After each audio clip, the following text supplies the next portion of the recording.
ઈડરમાં ખોટા ખેડૂત ખાતેદાર કેસમાં મોટો નિર્ણય. ધારાસભ્ય રમણ વોરા સંબંધિત જમીન શ્રી સરકાર જાહેર કરવામાં આવ્યો છે. સાબરકાંઠાના ઈડરમાં ખોટા ખેડૂત ખાતેદાર સંબંધિત કેસમાં મામલતદાર કચેરીએ મહત્વપૂર્ણ નિર્ણય આપ્યો છે. મામલતદાર પૂજા જોશી દ્વારા ઈડર તાલુકાના દાવડા ગામની સીમમાં આવેલી જૂનો સર્વે નંબર 792, રીસર્વે નંબર 548ની જમીન શ્રી સરકાર જાહેર કરવાનો હુકમ કરવામાં આવ્યો હોવાનું જાણવા મળ્યું છે.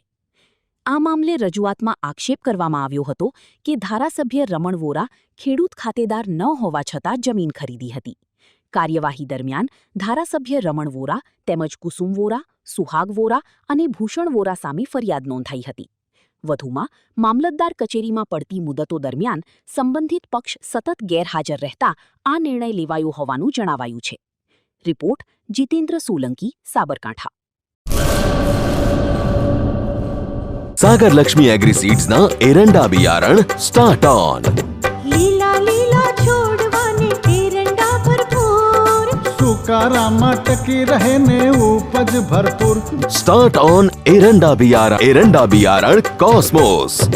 લાંબી જાચેરી માળોમાં શક્તિ છે ભરપૂર. સુકારો ઓછો ને પાકે ઉપજ લખલૂટ. कॉस्मोस